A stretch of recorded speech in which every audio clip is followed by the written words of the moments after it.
العالمين الصلاة والسلام على سيد الأنبياء والمرسلين وعلى آله وأصحابه أجمعين أما بعد فأعوذ بالله من الشيطان الرجيم بسم الله الرحمن الرحيم الصلاة والسلام عليك يا رسول الله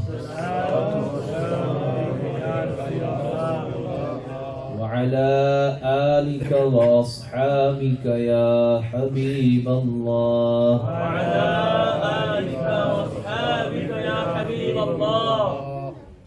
الصلاة والسلام عليك يا نبي الله الصلاة والسلام عليك يا نبي الله وعلى آلك وأصحابك يا نور الله وعلى آلك وأصحابك يا نور الله سرکار دو عالم نور مجسم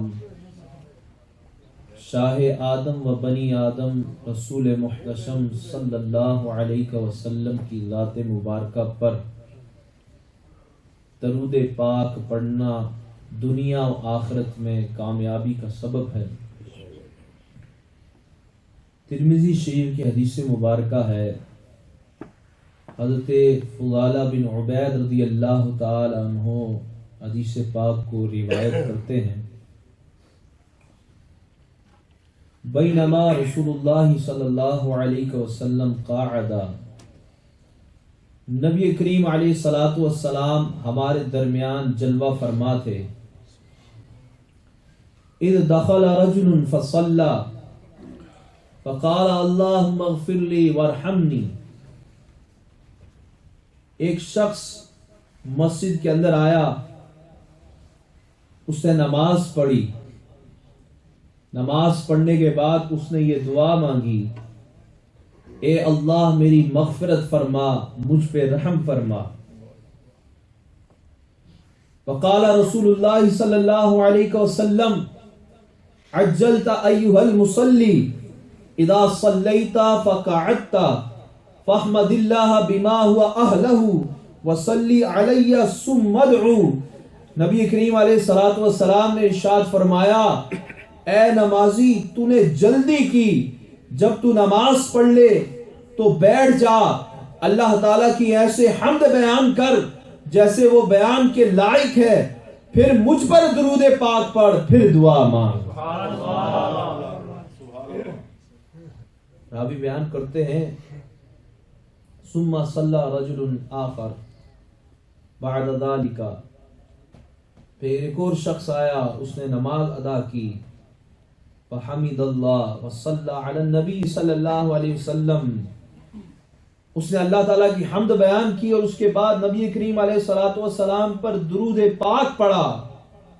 نبی کریم علیہ الصلوۃ والسلام وہاں تشریف فرما تھے، فقال له النبی صلی اللہ علیہ وسلم ایھا المصلی ادع تجب، اے نمازی اب دعا مانگ، تیری دعا قبول کی جائے۔ تو دیکھیے تو صحیح، آقا علیہ الصلوۃ والسلام کی ذات مبارکہ پر درود پاک پڑھنا جہاں اور برکتوں اور رحمتوں کا سبب ہے، وہاں دعا کے آداب میں سے یہ انتہائی نازک ادب ہے کہ جب بھی آپ دعا مانگیں تو پہلے نبی کریم علیہ الصلوۃ والسلام کی ذات مبارکہ پر درود پاک پڑھیں، کیونکہ اللہ تبارک و تعالیٰ کی ذات تک پہنچنا ہے، اس کی ذات سے کچھ مانگنا ہے تو پہلے نبی کریم علیہ الصلوۃ والسلام کی ذات تک پہنچنا پڑے گا، ان کے دروازے پر جانا پڑے گا، ان سے مانگنا پڑے گا، ان کا وسیلہ دے کر جب رب تعالیٰ سے مانگیں گے تو اللہ تبارک و تعالیٰ ان دعاؤں کو ضرور قبول فرمائے گا۔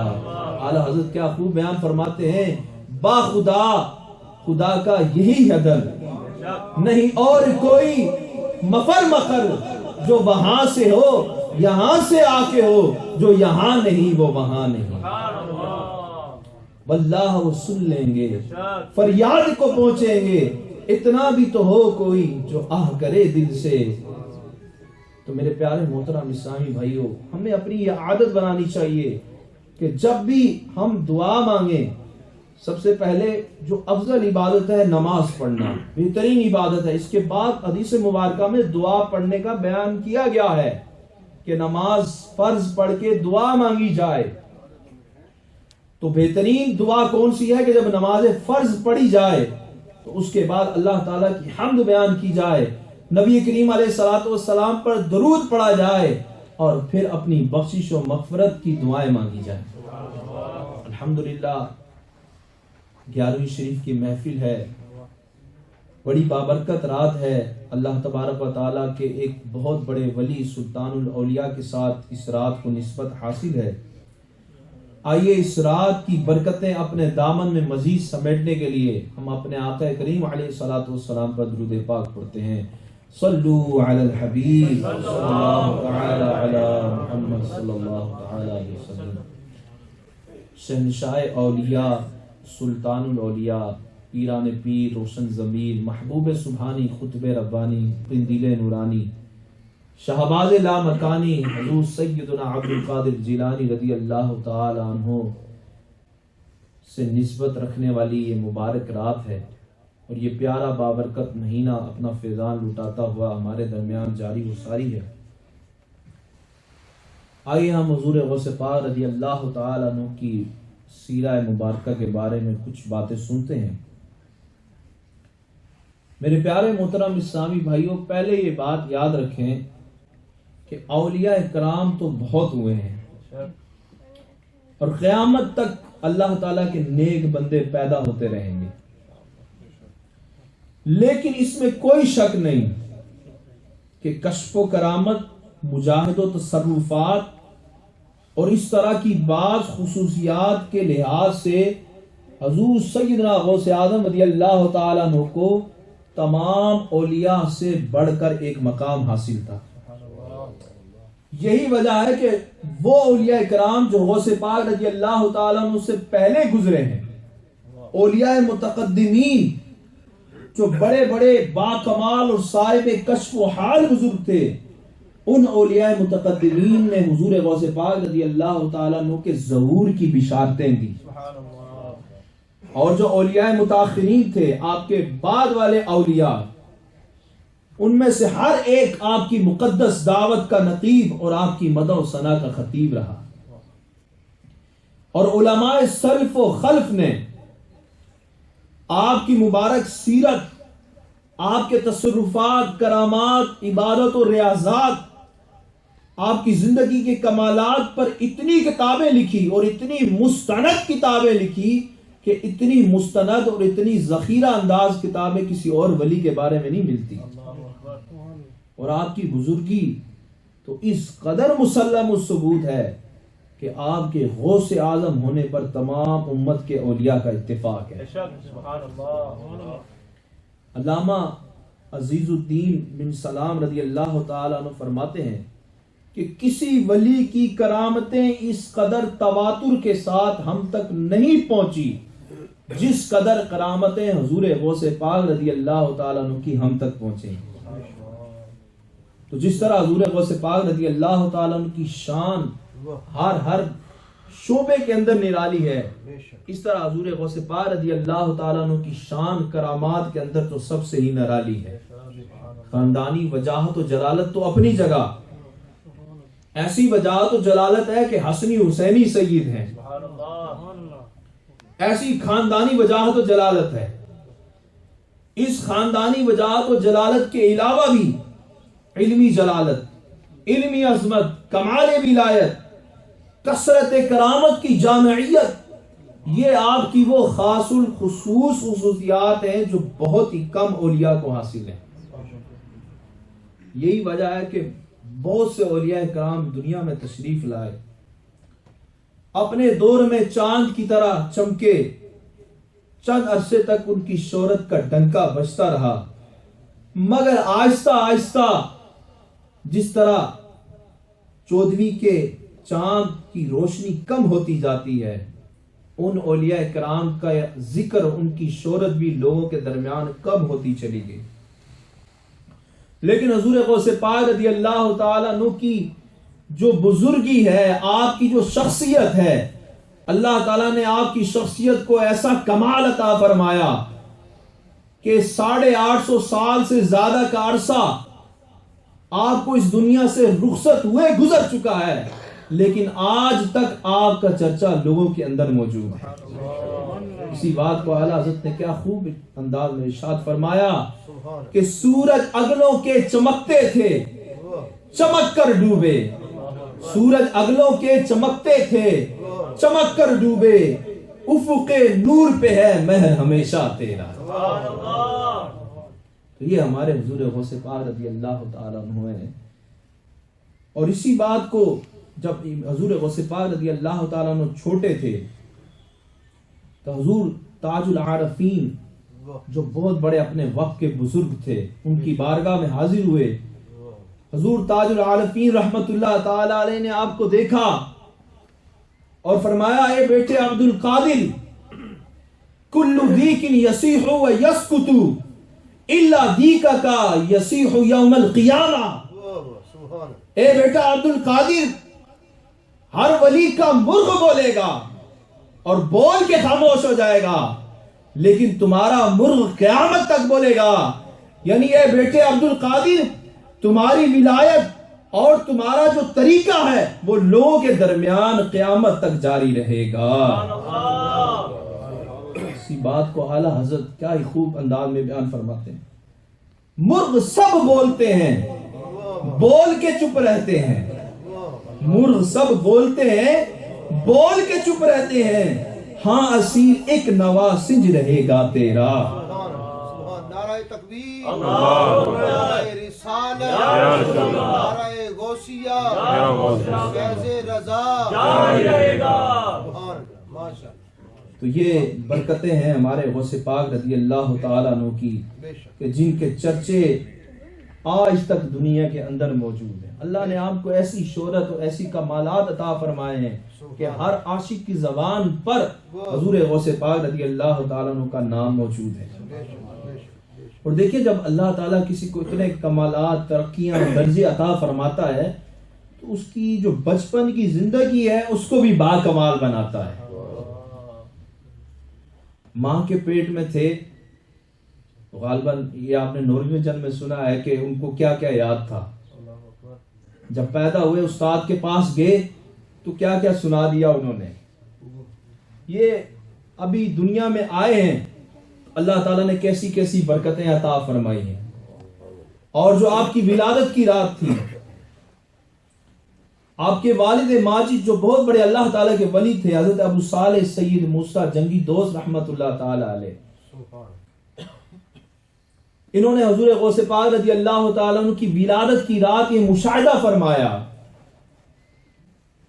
کہ نبی کریم علیہ الصلوۃ والسلام اپنے تمام صحابہ کرام علیہ رضوان، ائمہ ہدا اور اولیاء عظام رحمہم اللہ المبین کے ساتھ ان کے گھر میں جلوہ افروز ہیں.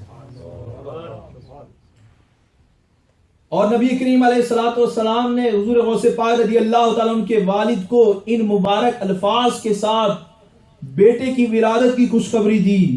ارشاد فرمایا، یا ابا صالح اعطاک اللہ ابنا وهو ولی و محبوبی و محبوب اللہ تعالی. اے ابو صالح، اللہ نے تمہیں ایک بیٹا عطا فرمایا ہے جس سے میں محبت کرتا ہوں اور وہ اللہ کا محبوب ہے.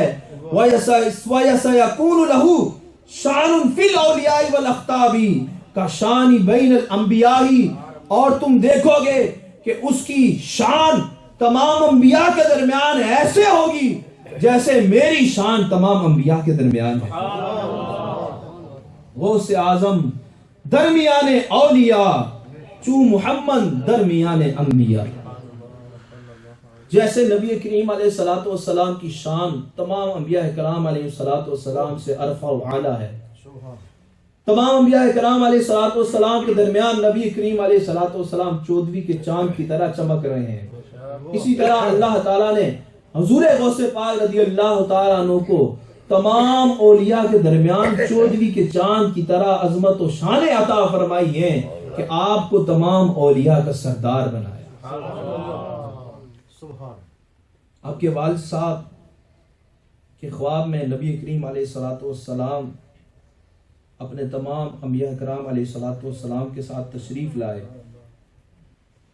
اور آپ کے والد صاحب کو یہ بشارت دی کہ تمام اولیاء تمہارے بیٹے کے متی ہوں گے اور ان کی گردنوں پر، تمام اولیاء کی گردنوں پر تمہارے بیٹے کا قدم ہوگا.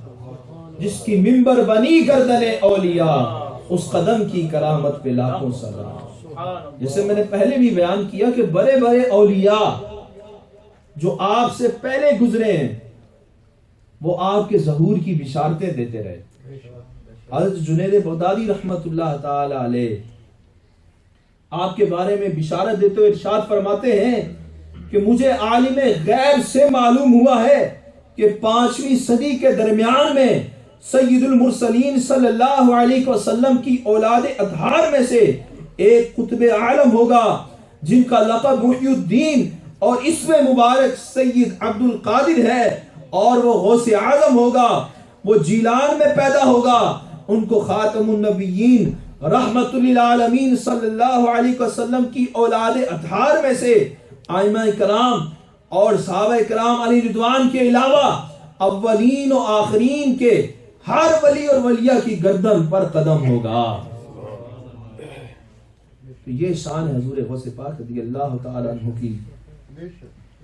اور آپ کی بچپن کی زندگی کو بیان کیا جائے تو معلوم چلتا ہے کہ اللہ تعالیٰ نے آپ کو کیسے آپ کی بچپن کو ہی عام لوگوں سے ممتاز کر کے رکھا تھا. جب آپ پیدا ہوتے ہیں تو پیدا ہوتے ہی پہلی رمضان کو آپ کی ولادت ہوتی ہے. پیدا ہوتے ہی آپ روزہ رکھ لیتے ہیں.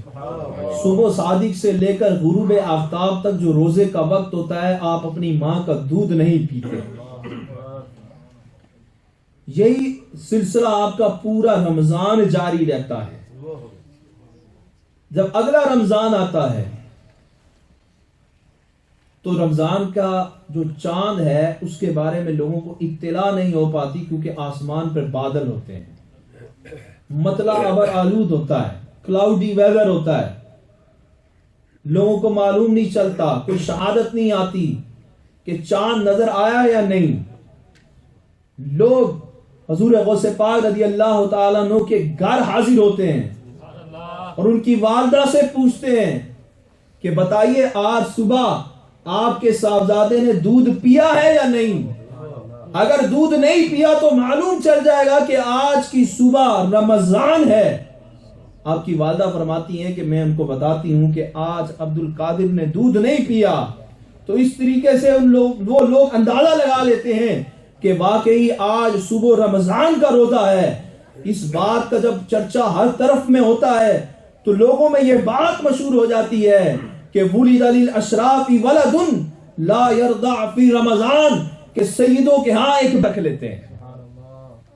اس طرح آپ بچپن میں بھی آپ کی زندگی ایسی ہے کہ جب آپ کھیل کود کے اندر لگتے ہیں تو اللہ تعالیٰ کی طرف سے آپ پر ایسی عطائیں ہوتی ہیں کہ آپ کھیل کود سے دور ہو جاتے ہیں. حضور غوث پاک رضی اللہ تعالی عنہ اپنے بچپن کی کیفیت خود بیان فرماتے ہیں کہ کلما ہممت ان العب مع الصبیان اسمع قائلا یقول الی یا مبارک، کہ جب کبھی میں کھیلنے کا ارادہ کرتا تو کسی کہنے والے کی یہ آواز کہتا ہوا سنتا کہ اے برکتوں والے میری طرف آ جا.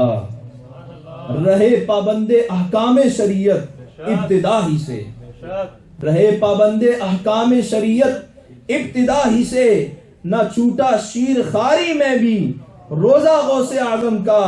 الیہ یا مبارک آتی تھی آواز خلوت میں، یہ دربار الہی میں ہے رتبہ غوث اعظم کا. اللہ تعالیٰ نے دیکھیں کیسی برکتیں ہمارے حضور سیدنا غوث اعظم رضی اللہ تعالیٰ عنہ کو عطا فرمائی. اور آپ کے بارے میں آتا ہے کہ ایک مرتبہ آپ جنگل میں ایک جو بیل تھا، ایک بل تھا، اس کے پیچھے جا رہے تھے، اکیلے تھے جنگل میں، اس کے پیچھے جا رہے تھے۔ اس بیل نے واپس پیچھے مڑ کر دیکھا اور کہا یا عبد القادر ما لہذا خلقتا، اے عبد القادر تمہیں اس کام کے لیے پیدا نہیں کیا گیا۔ جب آپ نے دیکھا کہ ایک بیل مجھ سے یہ کہہ رہا ہے، آپ حیران و پریشان ہوئے، گھر واپس آئے، گھر کی چھت پہ چڑھے، دیکھا کہ میدان عرفات لگا ہوا ہے، پریشانی کے عالم میں اپنی والدہ ماجدہ کے پاس آئے، سارا واقعہ بیان کیا اور پھر بعد میں جا کر اپنی والدہ ماجدہ سے اجازت طلب کی علم دین حاصل کرنے کے لیے۔ حضور غوث پاک رضی اللہ تعالیٰ عنہ کی جو منزلیں ہیں، ترقیاں ہیں، ولایت کی جو سیڑھیاں جو آپ نے ساری چڑھی، ان کی ابتدا علم دین سے ہوئی۔ سب سے پہلے کیا کیا آپ نے؟ جیلان جو اپنا شہر تھا اس کو چھوڑ کر آپ بغداد گئے، عراق گئے جو کہ علم کا مرکز تھا۔ بغداد میں جا کر آپ نے علم دین حاصل کرنا شروع کیا، اور یاد رکھیے کہ آپ عربی نہیں تھے، آپ کی زبان عربی نہیں تھی، بغداد میں عربی بولی جاتی تھی، لیکن آپ کے اندر علم دین کا جذبہ تھا۔ علم دین حاصل کرنے کے لیے آپ اتنا طویل سفر کر کے، جو کئی سو میل دور تھا، وہ سفر طے کر کے آپ بغداد شریف جاتے ہیں اور وہاں جا کر علم دین حاصل کرتے ہیں۔ صرف 40 دینار 80 دینار آپ کے والد صاحب چھوڑ کے جاتے ہیں، 40 دینار آپ لیتے ہیں، 40 دینار اپنے بھائی کو دیتے ہیں، اور 40 دینار لے کر آپ علم دین کا سفر طے کرتے ہیں اللہ تعالی کی رضا اور خوشنودی کے لیے۔ اب دیکھیے غوث پاک رضی اللہ تعالیٰ عنہ، جن سے ہم محبت کرنے والے ہیں، جن سے ہمیں عقیدت ہے سچی، ان کے محنتیں اور کوششیں دیکھیے کہ چھوٹی سی عمر میں ابھی جوان تھے، تھوڑے سے مال اور اسباب جو تھا اس کو لے کر علم دین کا سفر طے کرتے ہیں، اور معلوم ہے کہ آگے جا کر میری اپنی زبان بھی نہیں ہے، زبان بھی دوسری ہے، لیکن پھر بھی علم دین حاصل کرنے کا جذبہ تھا۔ اللہ تعالیٰ رہنمائی فرماتا گیا اور وہ علم حاصل کرتے گئے، اور اللہ تبارک و تعالیٰ نے آپ کو ایسی برکتیں عطا فرمائی کہ علم کے درجات طے کرتے کرتے، علم حاصل کر کے علم کا درس دیتے دیتے اللہ تعالیٰ نے آپ کو وقت کا کتب بنا دیا۔ تو آج ہم اپنے اوپر غور کریں کہ علم دین حاصل کرنے کے لیے ہم کتنا وقت دیتے ہیں۔ آج ہم دور دراز کا سفر، ایک سٹی سے دوسری سٹی، ایک کنٹری سے دوسرے کنٹری، دنیا کمانے کے لیے، دولت کمانے کے لیے تو کر لیتے ہیں، لیکن علم دین حاصل کرنے کے لیے ہمیں اپنی اسٹریٹ میں مسجد چاہیے، گھر کے اندر قاری صاحب چاہیے جو آ کے قرآن پاک پڑھائیں۔ کتنی افسوس کی بات ہے، دین کتنا مظلوم ہے کہ دنیا کمانے کے لیے تو انسان کہاں سے کہاں چلا جاتا ہے، اپنے بچیوں کو بھی بھیج دیتے ہیں دنیا کمانے کے لیے، لیکن علم دین حاصل کرنے کے لیے ہم کتنا وقت دیتے ہیں سوچیں۔ جب علم دین حاصل کرنے کی باری آتی ہے تو شیطان ہمارے دل میں طرح طرح کے وسوسے ڈال دیتا ہے، مسجد ہمارے قریب نہیں ہے، قریب ہوتی تو علم حاصل کر لیتے، قریب ہوتی تو بچوں کو قرآن پاک پڑھا لیتے۔ یاد رکھیے یہ عذر اللہ کی بارگاہ میں قابل قبول نہیں ہے۔ علم دین حاصل کرنے کے لیے ہمیں وقت دینا پڑے گا۔ جس طریقے سے لوگ دور دراز کمانے جاتے ہیں اور پھر یہ کہتے ہیں کہ کرنا روزی روٹی واسطے بھی کچھ کرنا پینا، تو بھائی اللہ کی بارگاہ میں جواب دینے کے لیے علم بھی حاصل کرنا پڑے گا۔ یہ اس میں کوئی عذر ویلڈ نہیں ہے، آپ کو علم حاصل کرنا پڑے گا، یہاں مسجدوں میں آنا پڑے گا، یہاں بیٹھ کر علماء کے ساتھ درس حاصل کرنا پڑے گا، اور الحمدللہ دعوت اسلامی آپ کو ایسا موقع عطا فرماتی ہے کہ آپ دعوت اسلامی کے اجتماع میں آئیں، گھر بیٹھ کے مدنی چینل دیکھیں، اور مختلف طریقے کی ایکٹیویٹیز ہیں، مدنی ایکٹیویٹیز، ان کے ذریعے آپ علم دین حاصل کر سکتے ہیں۔ اور حضور غوث پاک رضی اللہ تعالیٰ عنہ نے جب علم حاصل کیا تو علم کا سلسلہ آپ آگے چلاتے رہے، درس و تدریس کرتے رہے۔ اب آپ عربی نہیں تھے، آپ عجمی تھے۔ حضرت بزار رحمت اللہ تعالی علیہ فرماتے ہیں کہ میں نے حضور سیدنا غوث اعظم رضی اللہ تعالیٰ عنہ سے سنا کہ آپ کرسی پر بیٹھے ہوئے فرما رہے تھے کہ میں نے نبی کریم علیہ الصلوۃ والسلام کی زیارت کی تو آپ علیہ الصلوۃ والسلام نے مجھ سے فرمایا بیٹا تم بیان کیوں نہیں کرتے؟ میں نے عرض کی اے میرے نانا جان صلی اللہ علیہ وسلم، میں ایک عجمی مرد ہوں، عربی نہیں جانتا، اور یہ بغداد فصحاء کا شہر ہے، یہاں پہ بڑے لوگ ہیں اور بڑی بڑی فصیح عربی بولتے ہیں، میں ان کے سامنے کیسے بیان کروں؟ نبی کریم علیہ الصلوۃ والسلام نے ارشاد فرمایا بیٹا اپنا منہ کھولو۔ غوث پاک رضی اللہ تعالیٰ فرماتے ہیں میں نے اپنا منہ کھولا تو نبی کریم علیہ الصلوۃ والسلام نے میرے منہ میں 7 دفعہ لعاب مبارک اپنا بلیس سلائیوا ڈالا اور وہ مجھ سے فرمایا کہ لوگوں کے سامنے بیان کرو اور انہیں اپنے رب عز و جل کی طرف حکمت اور نصیحت کے ساتھ بلاؤ۔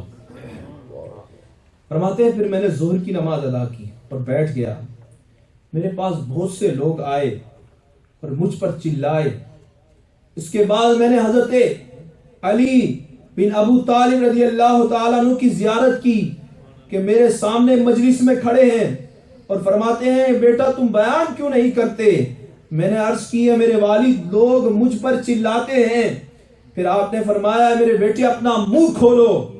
میں نے اپنا منہ کھولا تو آپ نے میرے منہ میں 6 دفعہ اپنا لعاب ڈالا۔ میں نے عرض کیا کہ آپ نے 7 دفعہ کیوں نہیں ڈالا؟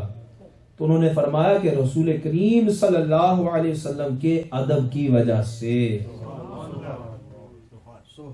تو غوث پاک رضی اللہ تعالیٰ عنہ پر جب ان کے نانا جان ان کے والد حضرت علی رضی اللہ تعالیٰ عنہ کا ایسا عظیم کرم ہوا تو اس کے بعد آپ کی زبان مبارک میں اللہ نے ایسی تاثیر عطا فرمائی کہ آپ بڑے سے بڑے اجتماع کے اندر بیان فرمایا کرتے تھے۔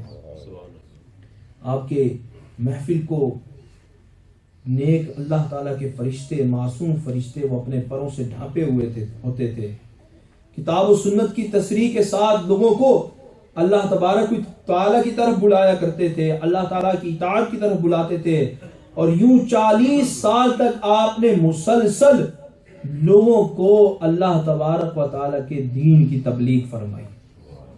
حضرت ابراہیم بن سعد رضی اللہ تعالیٰ فرماتے ہیں کہ جب ہمارے شیخ حضور غوث اعظم رضی اللہ تعالیٰ عنہ عالموں والا لباس پہن کر اونچے مقام پر جلوہ افروز ہو کر بیان فرماتے تو لوگ آپ کے کلام مبارک کو غور سے سنتے اور اس پر عمل پیرا بھی ہوتے۔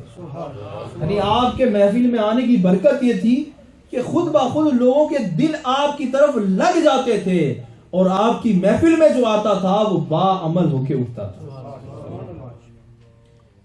حضور غوث پاک رضی اللہ تعالیٰ عنہ کی مجلس میں کئی 100 لوگ آتے تھے، شرکاء اجتماع بہت زیادہ ہوتے تھے۔ اس وقت یہ جدید نظام تو نہیں تھا مائک سپیکر وغیرہ کا کہ آواز کو دور تک پہنچایا جائے، لیکن آپ کی آواز مبارک کی کرامت تھی کہ قریب بیٹھا ہوا شخص جیسے سنتا تھا تو اس اجتماع میں جو سب سے آخر میں شخص بیٹھا ہوتا تھا وہ بھی آپ کی آواز ویسی ہی سنا کرتا تھا۔ اور حضور غوث پاک رضی اللہ تعالیٰ عنہ کا ایسا تصرف تھا لوگوں کے اوپر کہ آپ لوگوں کے دلوں کے مطابق بیان فرماتے تھے، کشف کے ساتھ لوگوں کی توجہ حاصل کر لیتے تھے۔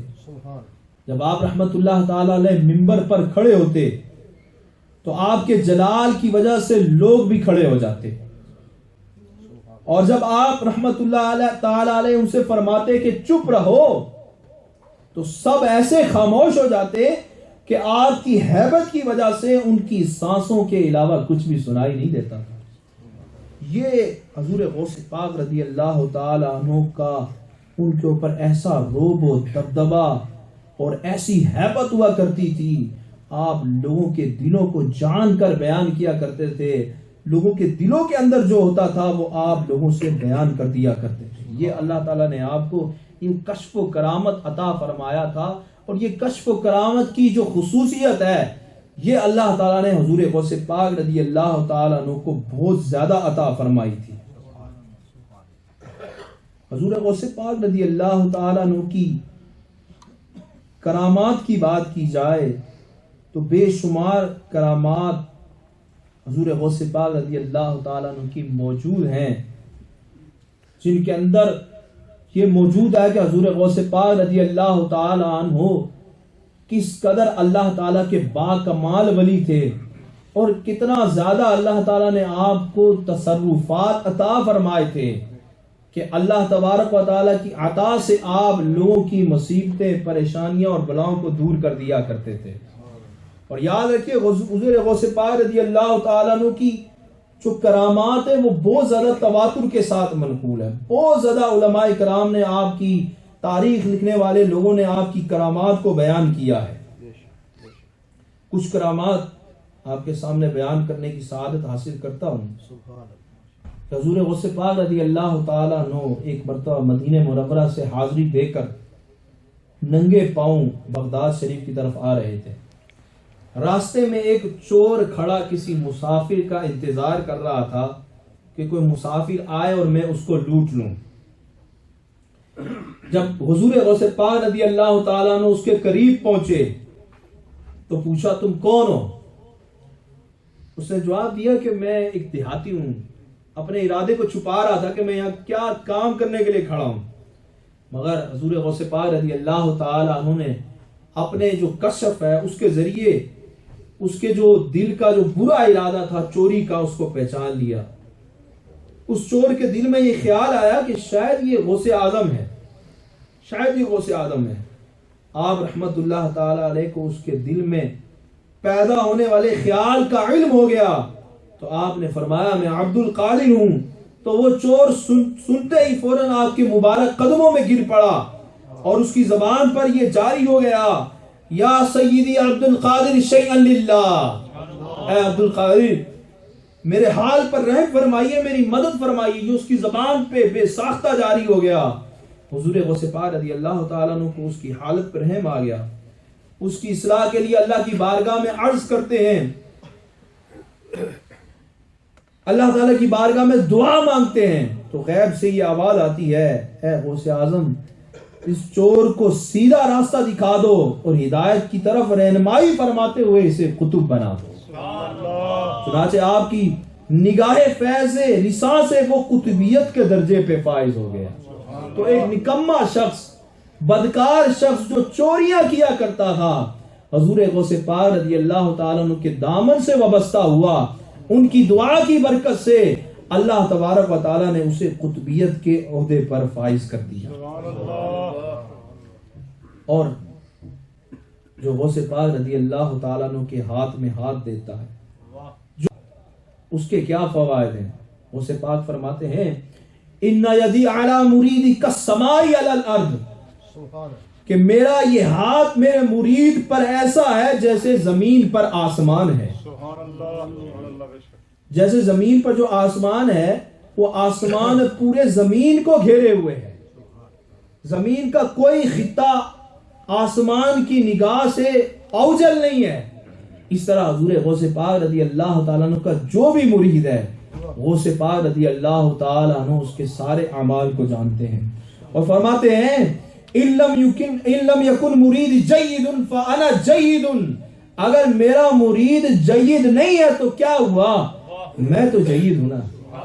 خدا کے فضل سے ہم پر ہے سایہ غوث اعظم کا، ہمیں دونوں جہاں میں ہے سہارا غوث اعظم کا، مریدی لا تخف کہہ کر تسلی دی غلاموں کو، قیامت تک رہے بے خوف بندہ غوث اعظم کا۔ نعرہ تکبیر، نعرہ رسالت، یا رسول اللہ، میدان غوث اعظم۔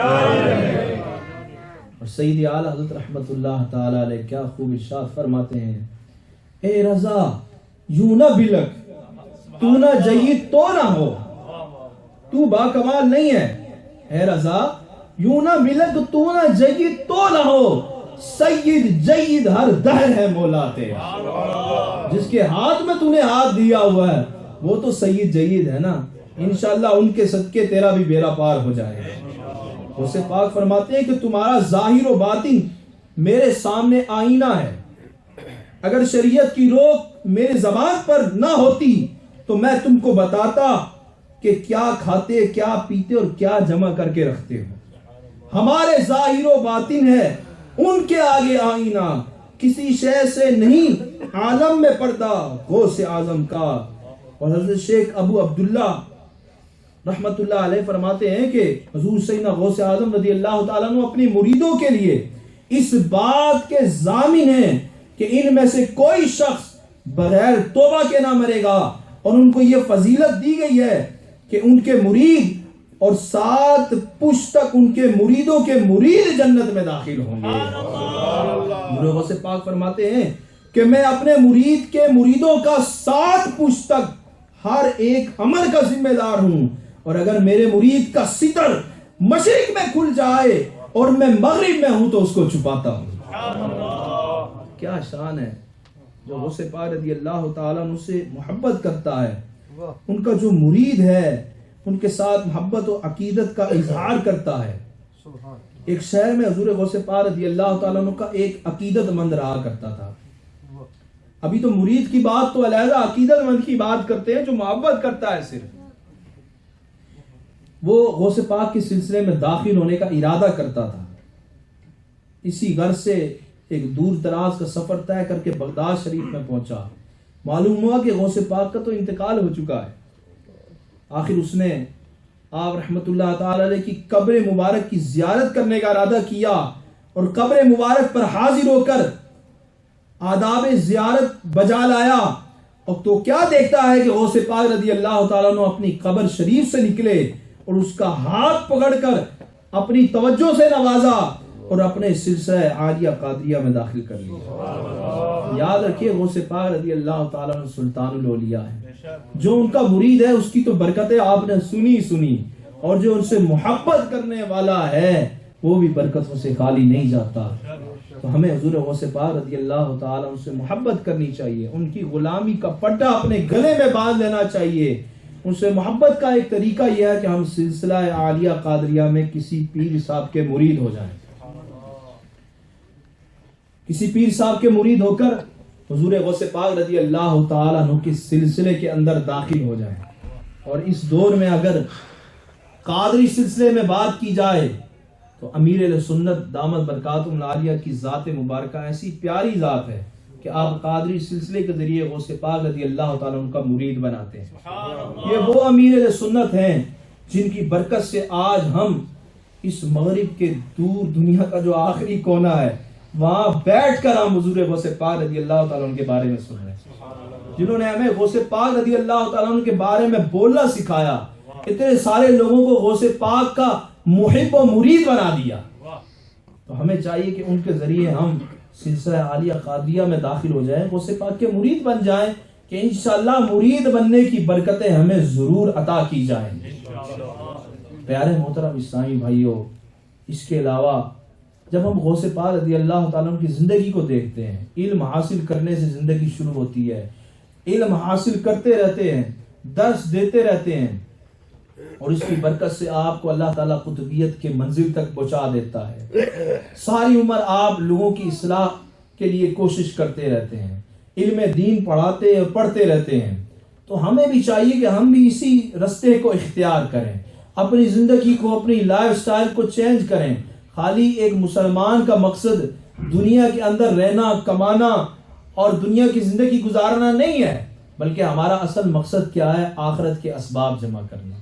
یہ دنیا ہمارے لیے عارضی ہے، ٹمپریری ہے، اس کے بعد ہمیں آخرت کی منزل طے کرنی ہے، اس کے لیے ہمیں تیاری کرنی چاہیے، اور دعوت اسلامی آپ کو آخرت کی منزلیں طے کرواتی ہے۔ یہ آخرت پہ چلنے کا طریقہ آپ کو دعوت اسلامی کا مدنی ماحول سکھاتا ہے۔ تو دعوت اسلامی کے مدنی ماحول میں آپ وابستہ ہو جائیے، دعوت اسلامی کے مدنی قافلے سنتوں کی تربیت کے لیے سفر کرتے رہتے ہیں۔ یہاں پر ہر جمعرات کو اجتماع بھی ہوتا ہے، آپ اس اجتماع میں بھی پابندی سے تشریف لایا کریں۔ آپ یہی سوچیں ہم سارا پورا ویک اپنے دنیا کے کاموں کے لیے دیتے ہیں، صرف کچھ دیر 2 گھنٹے ہم یہاں آ کر اللہ کی رضا کے لیے، علم دین کے حصول کے لیے یہاں بیٹھ جائیں، ذکر و دعا ہوگا، نعت خوانی ہوگی، دعا مانگی جائے گی، انشاءاللہ ان چیزوں سے ہمارا قلب صاف ہوگا۔ اللہ تعالی ہم سب کو عمل کی توفیق عطا فرمائے۔ وما علی الا البلاغ۔